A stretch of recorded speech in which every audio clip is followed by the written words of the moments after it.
Welcome to the What Bitcoin Did podcast.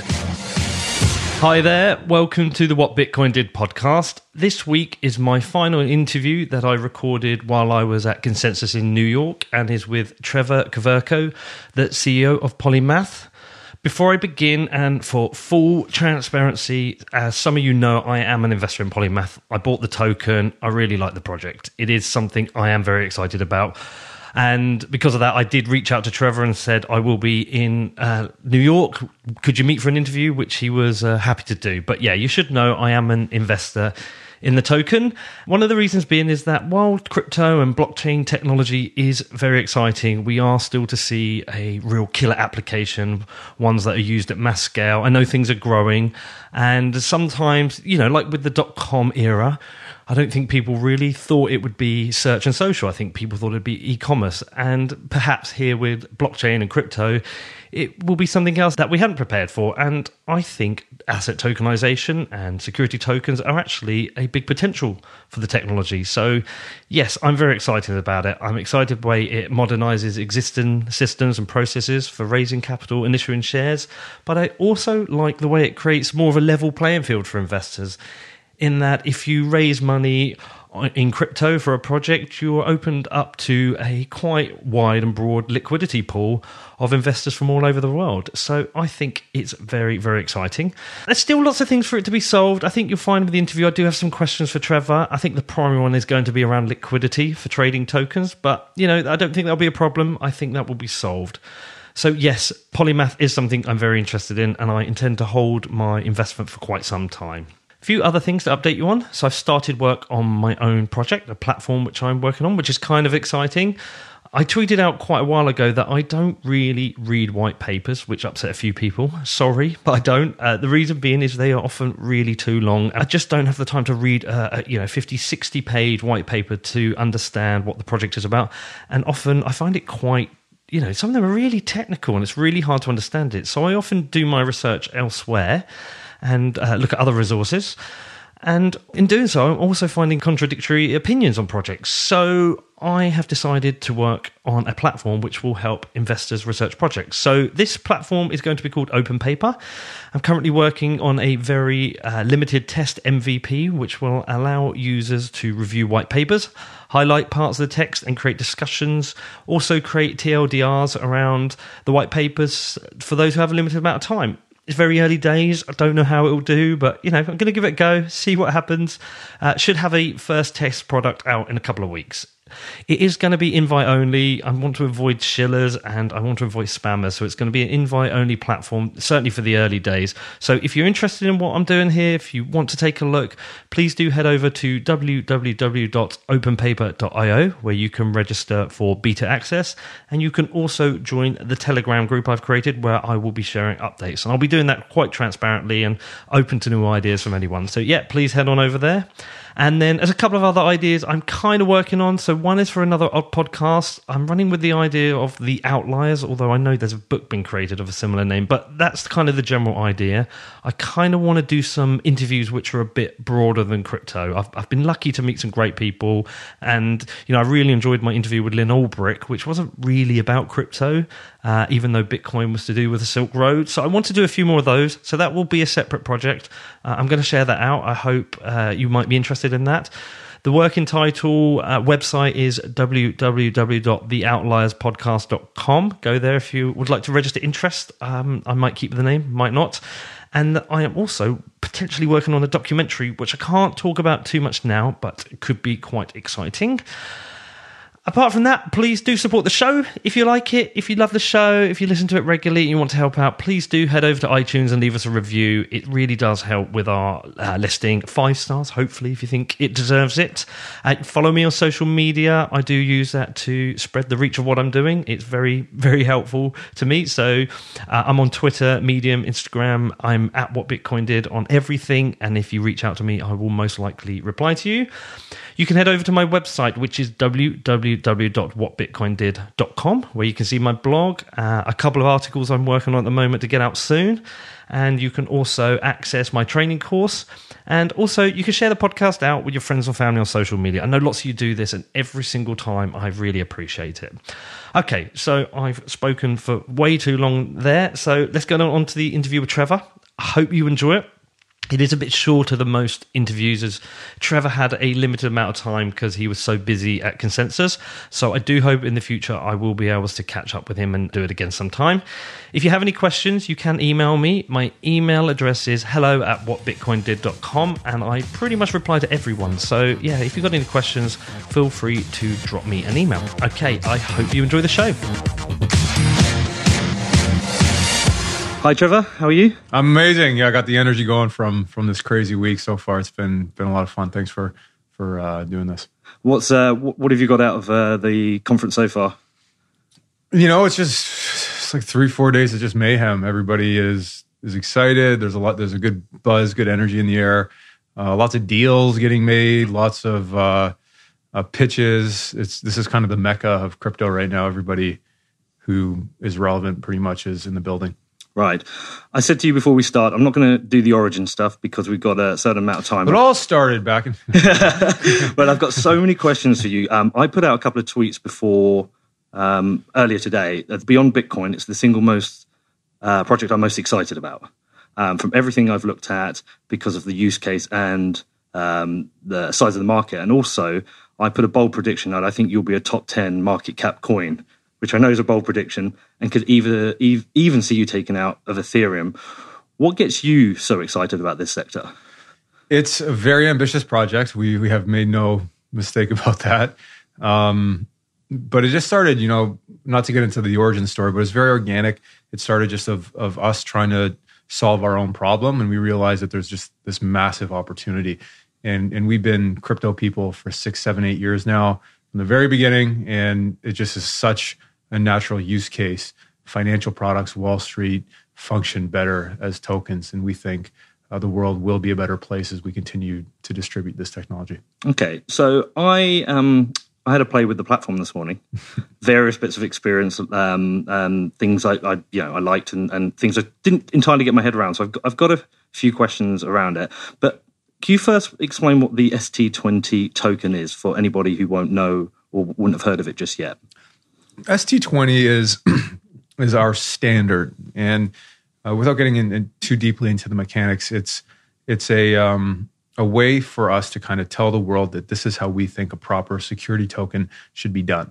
And the core of ST20 is we built a way that seamlessly excludes and restricts non-accredited and non-authorized investors from holding a token. And this is even more regulatory friendly than the current scheme, which has, share certificates collecting dust in a filing cabinet. A lot of times that's what ownership means. What we're saying is no, tokens are a superior way and format to own something. Tokens are programmable, and you can do interesting things on tokens like automate certain back office functions like proxy voting, dividends, and even KYC.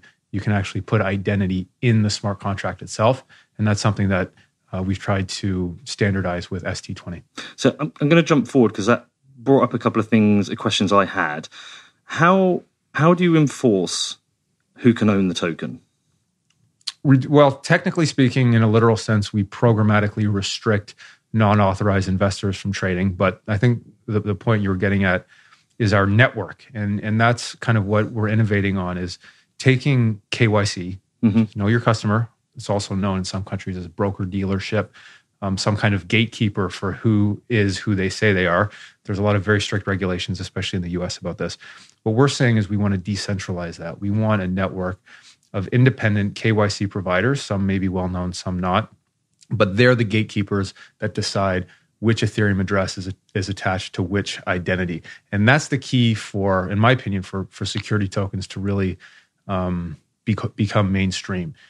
To date, no one's been able to solve that problem of restricting unauthorized people from holding tokens, whether that's AML issues like anti-terrorism, anti-money laundering things, or whether that's just accreditation status. Are you rich enough to own this token? And that's just a very important legislative kind of fact of global capital markets. And the reality is a lot of these regulators, even though they're different and they have their own nuances, there's kind of common denominators between all of them. And we built the ST20 standard with those things in mind.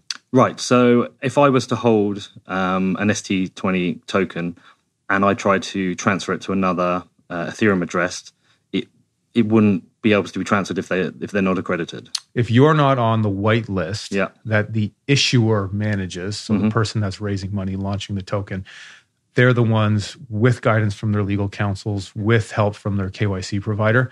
They're the ones who maintain and upkeep this quote unquote white list, which lives on a smart contract, which dictates who's allowed to hold the token and who's not. But so the ability to transfer isn't there, then it would fail. If it would just not, nothing would happen. Because the other question I had then is also, is there any risk here with theft in a way? It seems like you've got less risk of theft and hacks of tokens as you would have with, say, standard kind of crypto, Ethereum, Bitcoin.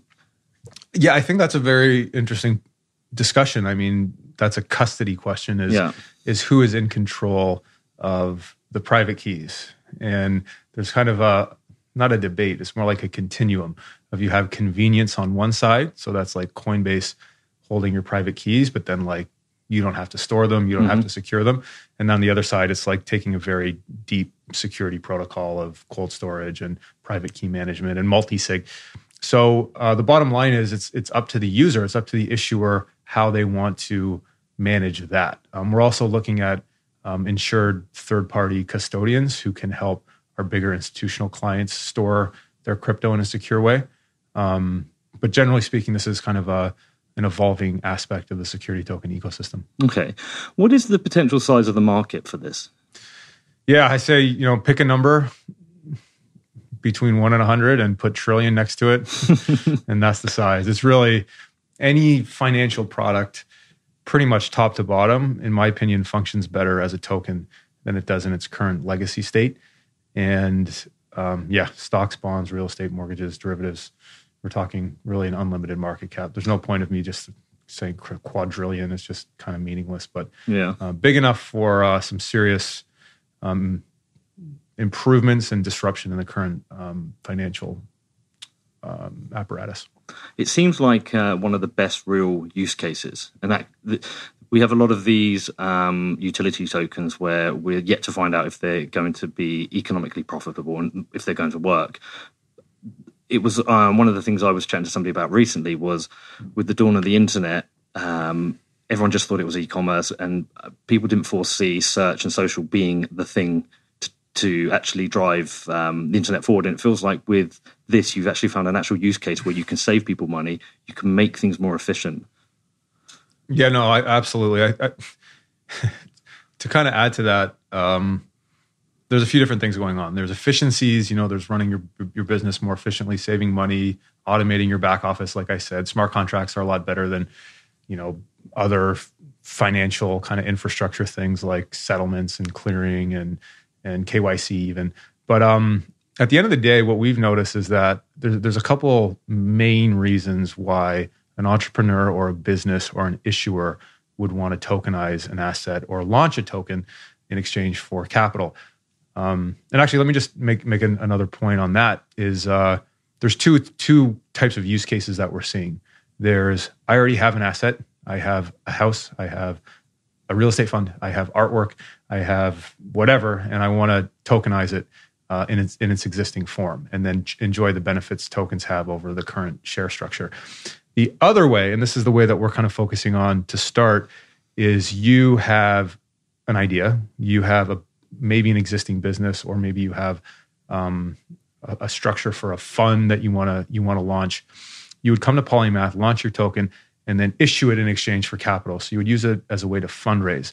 And that kind of ties back to my earlier point, is that the real go-to market strategy that we've learned by talking to people for the last 2 years every day is they like money, they like capital, they want a new way to fundraise. Right now, fundraising is a pain in the ass. Mm-hmm. And with crypto, the market, I admit, is a little frothy. But at the end of the day, the issuers are looking for the lowest cost of capital. Mm-hmm. And this is a brand new way for them to access Today, $500 billion of new wealth that has been created. And we see that number only growing, especially as kind of big institutions come into the market.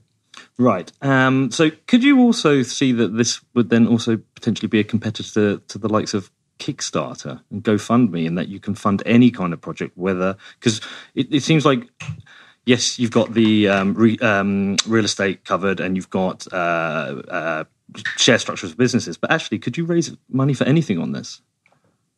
Look at Ethereum as a great example. People compare us to kind of Goldman Sachs and sometimes like an exchange a lot, but I like to be compared more with Ethereum. Mm-hmm. Ethereum, we're very inspired by. They are from our hometown, and they did an amazing job kind of launching this new revolution. And what Ethereum did is it made it easy. This is not what they pitched it as. It was pitched as, I don't know if you remember back in the day, they were wearing T-shirts that said, decentralized Uber on the front, and then one line of code on the back, which would kind of indicate you could easily decentralize Uber. Now, I'm not saying that's not still going to happen, but what's interesting to me is that the go-to-market use case of Ethereum has been money. It's been a way for new ideas to fundraise, and Ethereum essentially is a open source, white labelable technology. Mm-hmm. So you can take ERC20 and you can like label a brand around it and tweak it maybe in a few ways to have some kind of novel innovation and then go to market. And I think that strategy is actually even more applicable in the securities realm, because securities is all about fundraising. That's Wall Street, all these buildings. It's all about the flow of money, about investment bankers raising from institutions, taking companies public. And I think the blockchain in and of itself is just a new way for programmable money to circulate through the system. It kind of makes money more fluid. Absolutely, yeah. I also, one thing I noted that's probably quite good for what you're doing is that there's a lot of pressures on scaling at the moment. We've seen that with Bitcoin, and we've seen now with Ethereum, they've got issues on scaling with building dApps. But I guess for you don't have to worry about transactions per second so much, really. No, that's a good point. Yeah, and a lot of people don't understand that. I do have some opinions on scaling. I actually just had a lunch with a guy named Jeffrey Sprecher, say his name right, of the New York Stock Exchange.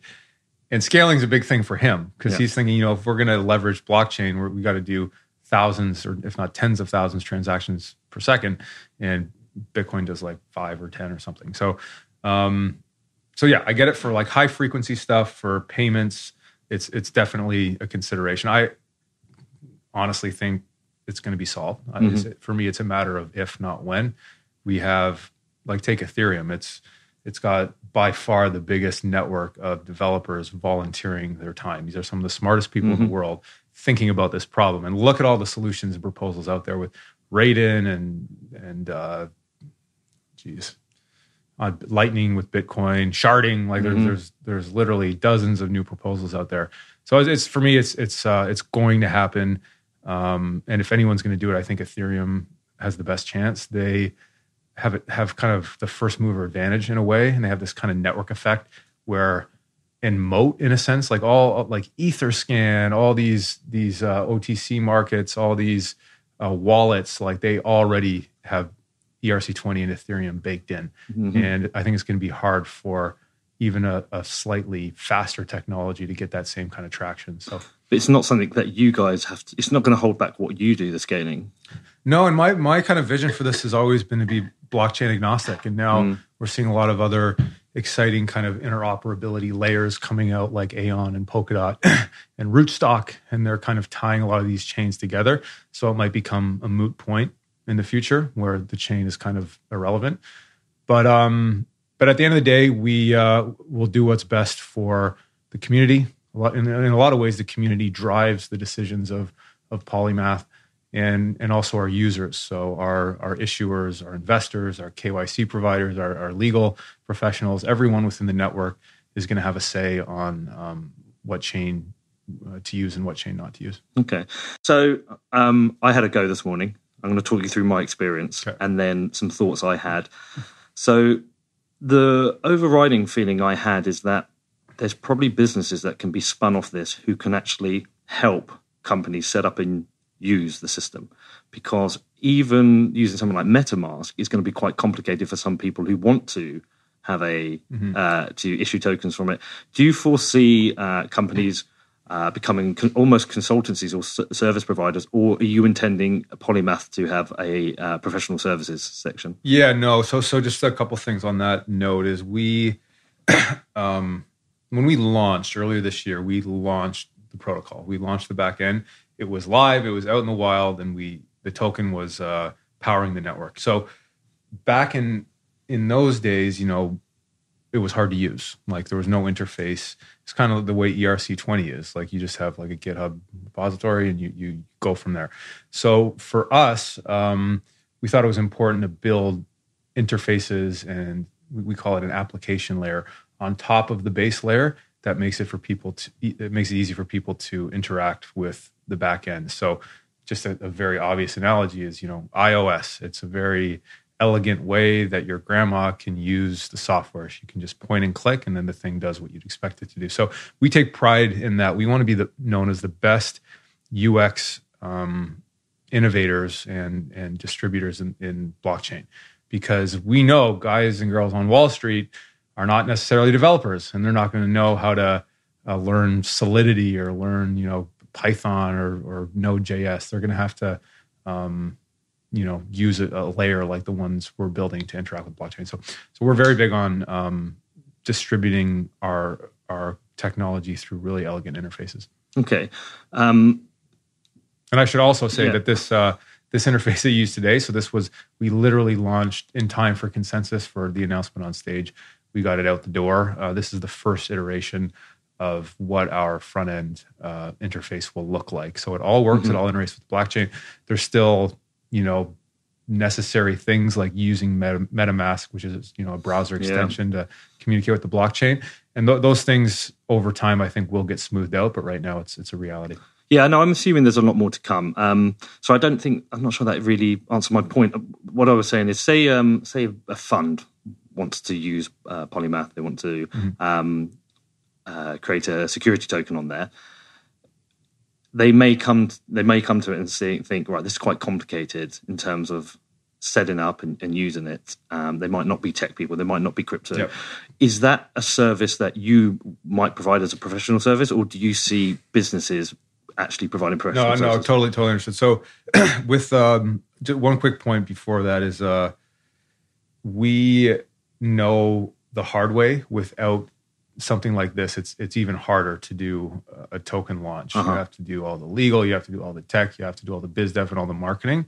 So the alternative to using an interface like the one we released today is, saving time and money and headaches by using this kind of wizard, this step-by-step guide.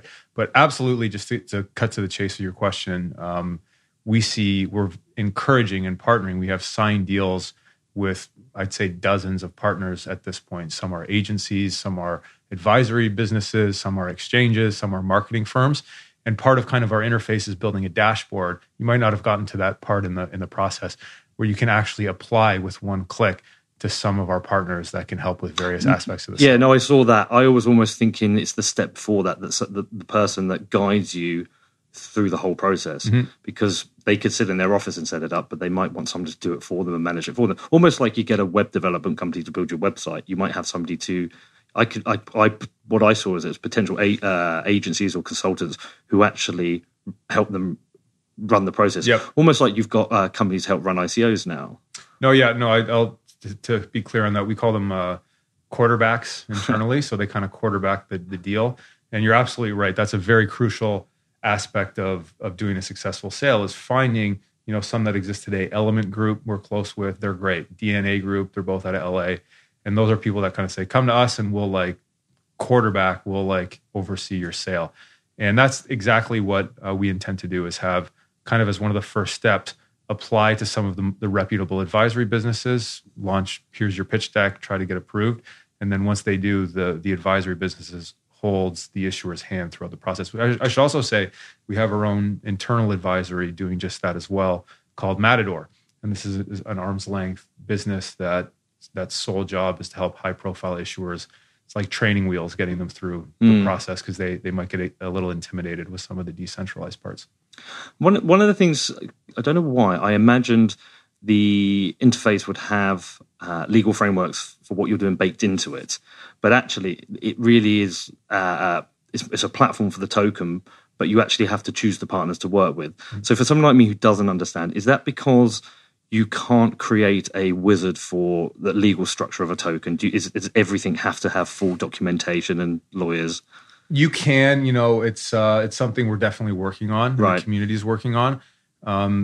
Lawyers have been kind of anointed as gatekeepers by government, and you need counsel, and you need privilege, and you need all these things to do pretty much anything in finance.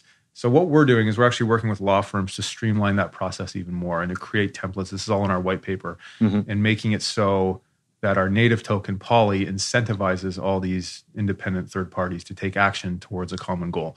So whether that's the KYC provider, the issuer, the investor, the legal professional. So we want to decentralize that as well. And some top tier law firms have already indicated they're willing to work with us in fleshing out these templates. And it's good for them too, because it's another revenue stream. They can potentially service more clients. It's very inefficient when they have to have all these 10-hour-long meetings for every single client. Whereas if you just have a very streamlined process, maybe on a platform like Polymath, they can get a lot more clients as well. Yeah. So one of the things I thought also would be quite interesting is, obviously there's a lot of documentation around the legal side if somebody wants to issue a token. Do you envisage a scenario where the people investing in the token and would also have an interface to log in to access documentation, almost like a old school extranet? No, the investor portal is absolutely something.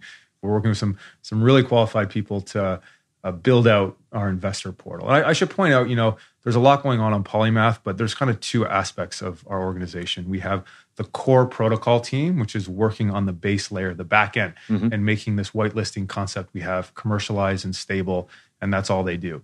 And then we have another side to the business, which is building interfaces on top of that. So that's like the investor portal, integrating with service providers, launching the token point and click.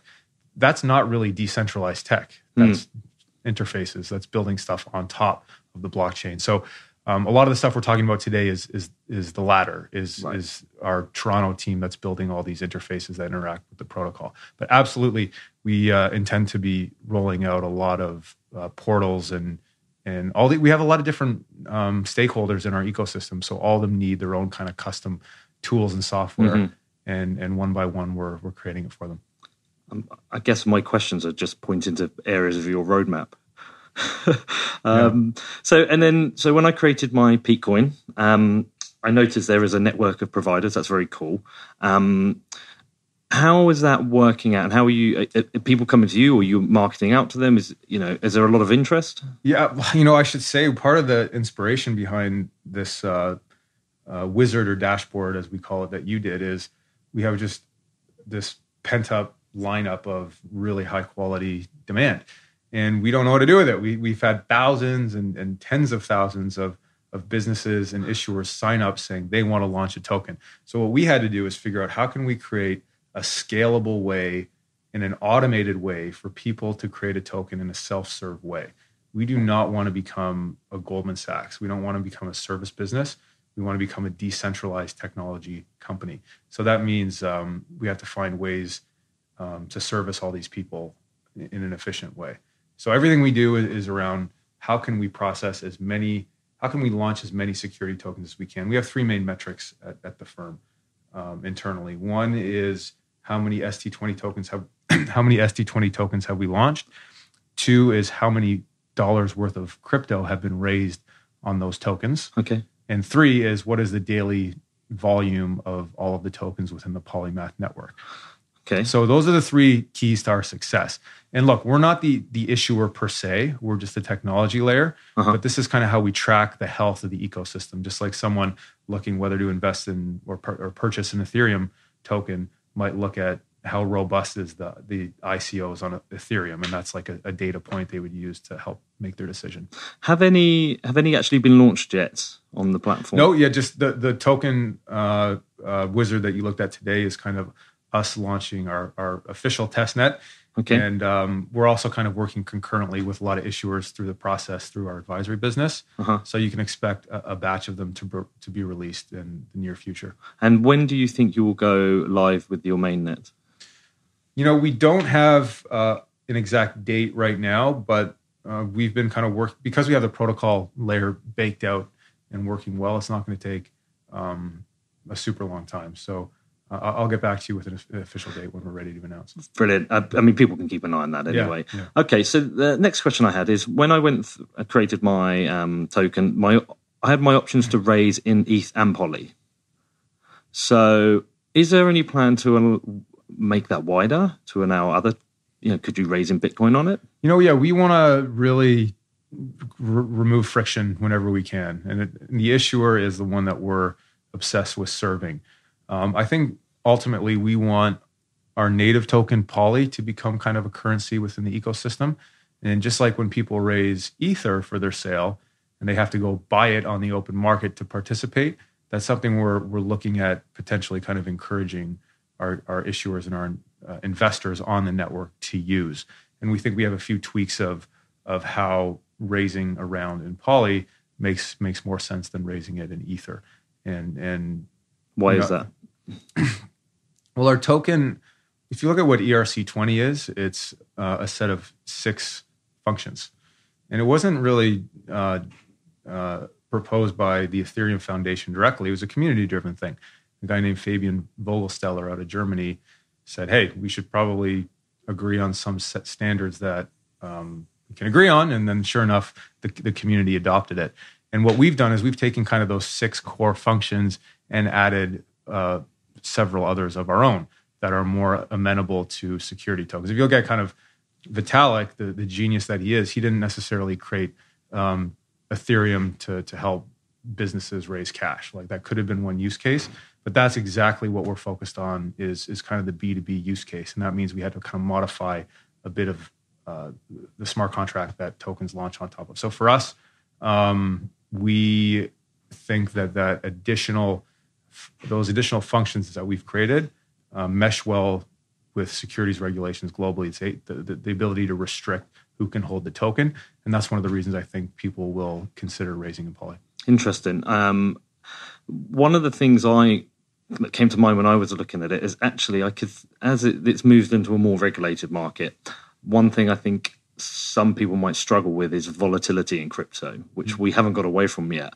And I could see some people potentially wanting a stable coin as a way to raise, just so they've got a bit more accuracy around what they're raising. Because if they want to raise, say, 10 million and they do so in ETH and then something happens in the market and there's 30% drop, they've raised less. And I think a stable coin is a de-risked. Yeah, and I can't argue with that.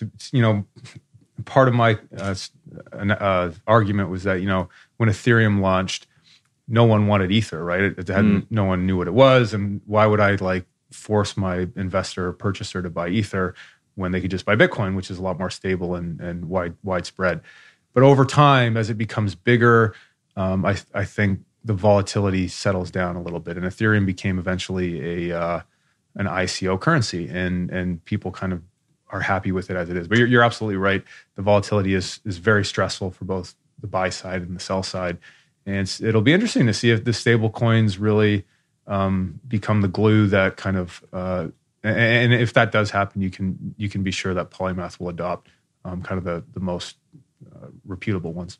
Yeah, it's funny because some of the companies I've met have really not even considered treasury management.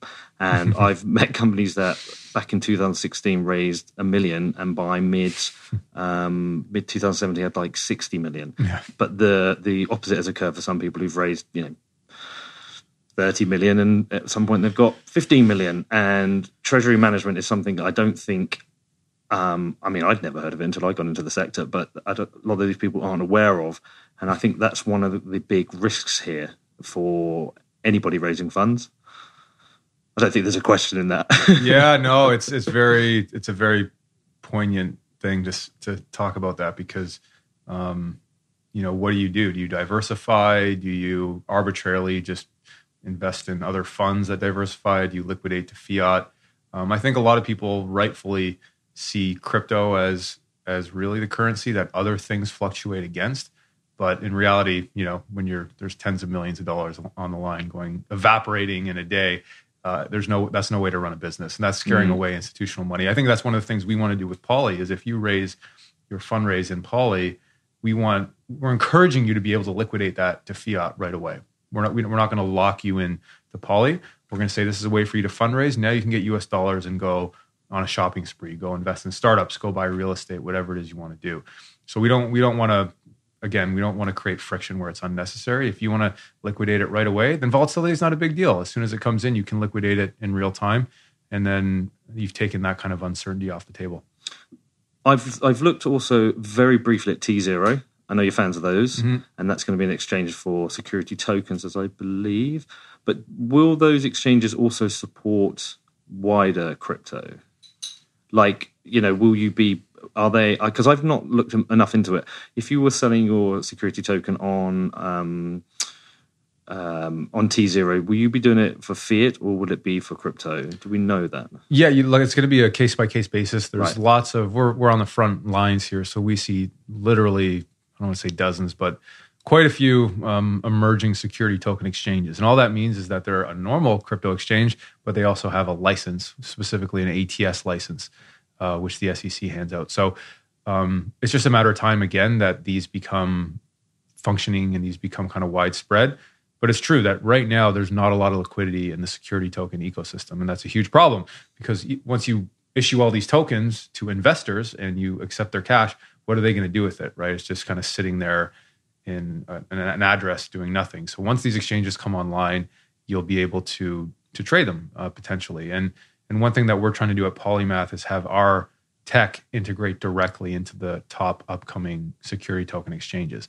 And that way, anyone who launches on Polymath will have the ability to instantly get listed on some of the top exchanges, pending their approval, of course. I guess it depends on the type of token, though, because if you're buying a tokenized share of a piece of art, there is you're holding it as an investment. Whereas if you owned a tokenized share in a business where there's a dividend structure, the liquidity is less important because there's potential return anyway. Yeah. And with those, how are dividends expected to be returned? Are they expected to be returned in crypto? Yeah, that's an evolving question. An answer to that question is, how do you think about those things? Do you buy something and just wait 10 years for it to go up, like a piece of art or even a venture capital fund? Do you have a hybrid where you have like a trading tokenized venture fund where LPs can get liquidity early on and it gives access to not well-connected people? I think in terms of dividends, though, we're keeping it simple at the beginning. So for the very first security tokens, it's going to be one token equals one share. And then it's up to the management job, to make sure that they're legally compliant, to make sure that they're paying their dividends correctly. We don't take any onus on kind of the management of what they do. They could take their dollars, buy real estate. The real estate pays cash flow, and then the cash flow buys crypto and pays the token holders crypto dividend. That's up to the management. Or they could also leave it in crypto, accept the crypto, leave it in crypto, and then treat it as kind of a fund, and then return it based on the performance of the fund. So there's lots of different ways you can think about disbursements to investors, and we're excited to see all the different use cases as this thing evolves. Most of this has come about because of the pressures on SEC and the oversight from SEC. In terms of other markets, are you having to go country by country, market by market, or is it a case of you just focus on what happened in the US? And so, for example, I don't pass the SEC requirements as an accredited investor, but I'm based in the UK. So how do you work in terms of international borders? Yeah, it's case by case. Again, that the onus on that would rest on the entrepreneur, the issuer launching a token, and it's up to them to figure out kind of two main things: A, where are you domiciled? What jurisdiction are you in as a company? And B, where are your investors from? Because that's what the regulators care about, is protecting their own native, unaccredited retail investors. They want people who are not sophisticated to be protected from unscrupulous issuers. So to answer your question, I think the SEC is the leader. When I say there's a common denominator between all major regulators, it's kind of the SEC leading the charge, and a lot of people follow, including Canada. And they also have the toughest, so it's a great place to start just to be safe, to comply with the SEC. And then there's a good chance you're compliant in other countries as well. But with that said, if you're an issuer and you want to raise money in a certain jurisdiction, you have to get custom local legal advice on how to do that, because there's a lot of variables involved. Does your token have to be locked up, or can it trade instantly? Are you doing kind of like a Reg D or Reg A or Reg S? Or are you going to do just a complete full-blown token IPO? So all these different permutations have different regulatory implications, and you need to get kind of custom legal advice for that. I'm conscious we're going to be running out of time soon. I had so many questions. Yeah, no. I mean, we can do it again. I do them all in person, so I'll come to, is it Barbados? Barbados, Toronto. We have lots of offices I think you wouldn't hate. So I just want to finish out on one thing, which is as a comment. I don't know if you'll comment on it back, but the thing I like most about this is that I've raised capital before for businesses, and you have lots of meetings, and essentially you raise in lumps, because you couldn't have enough. You can have meetings to raise small amounts. Yet with here, you can have fractional investors. You can have people investing. You could have someone in Vietnam invest $500, which is the world to them. But it's opening up, I think, investment to lots of people and opportunities they wouldn't normally have. And I expect this will be scary, but an opportunity for traditional venture capital, but also scary. I absolutely agree. I think, why should only the most connected kind of old boys club on Sand Hill Road in Silicon Valley have proprietary access to all the best deal flows? Like, it's unfair. We should have a democratized way for anybody to get access to early stage deals. And part of the challenge with that is, the regulations don't sync with that, because the government doesn't want unaccredited people to have access to early stage deals. They don't want you to invest in Facebook early on. Look at Ethereum. Ethereum, if it ever becomes a security retroactively, there's a lot of people who made a lot of money who are just average people. And if they were, deemed unaccredited investors in an unregistered security offering, they would illegitimately have made all that money, and we wouldn't have this kind of ecosystem buzzing like we do. So, not to get political at all, but I think it's interesting to think, should we prevent people who just aren't worth $1 million from making their own investment decisions? Obviously, you have to follow the rules. And obviously, too, there's a lot of scammers out there, and the rules do protect people who aren't sophisticated. That's the whole point. So it's an interesting debate. I don't think we'll solve it. I've met people with more than $1 million who aren't the most intelligent, and I have some really intelligent people who haven't got a lot of money, and it feels like they're very archaic rules. Did they have something to do with the 1920s? The Securities Act was 1933. Was it following the 29 crash? I can't remember. Yeah, I've read about it. It was after, as far as I know. Coming up to 100 years old. Yeah. And I've softened a bit. I think, to be honest, the regulators have done an amazing job so far. People complain and stuff, but they've let the dust settle. They've let this ecosystem flourish. There's been an unprecedented amount of innovation, and we have nothing to complain about. The only projects they've shut down have been clear and outright scams and frauds. And that's good. And that's what we need. We need referees on the sidelines. I'm not saying we should ever get rid of that. And I think they're open-minded to kind of light touch regulations, self-regulation. It's going to be very interesting to see. The problem is there's so many competing kind of regulatory agencies, the CFTC, the SEC. Is this a currency? Is this a commodity? Is this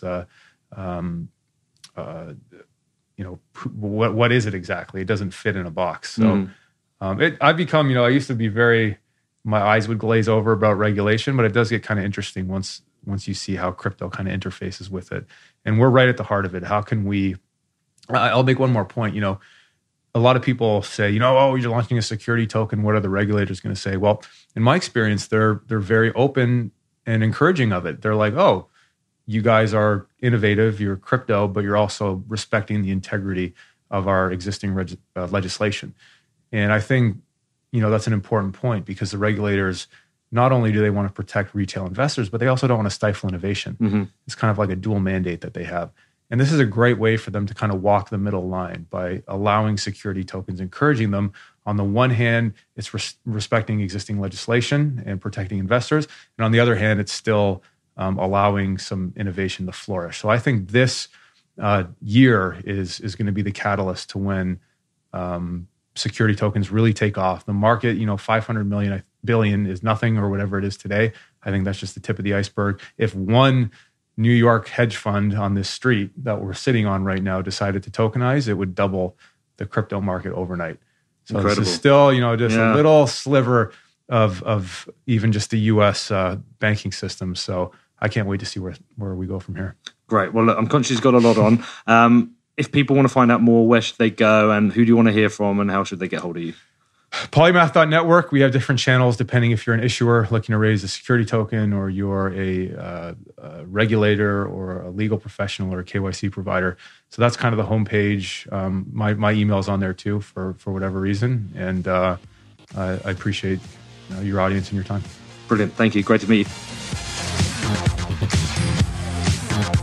Okay, what did you make of that? Did you enjoy the interview with Trevor? Do you find this project exciting? Are you interested in asset tokenizations and security tokens on the blockchain? I am. I'll be honest, there's still gaps in my knowledge. I don't fully understand regulations. I don't fully understand how Wall Street works, but I'm increasing my knowledge. I'm reading lots and lots more about this, and I will continue to do so because I am interested in this platform. I do see it as an opportunity to raise funds in a different way. So yes, I hope you enjoyed that. Any questions, feel free to email me on hello@whatbitcoindid.com and I will try and get back to you. And if you want to support the show, please do leave us a review on iTunes.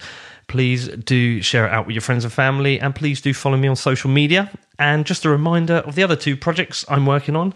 Please head over to openpaper.io if you're interested in the project I'm building there and you want to register for beta access. And please also check out theoutlierpodcast.com, which I'm also working on, and hopefully we'll get the first episode of that out within the next couple of months. Okay, outside of that, I hope you all have a great week and I will speak to you soon.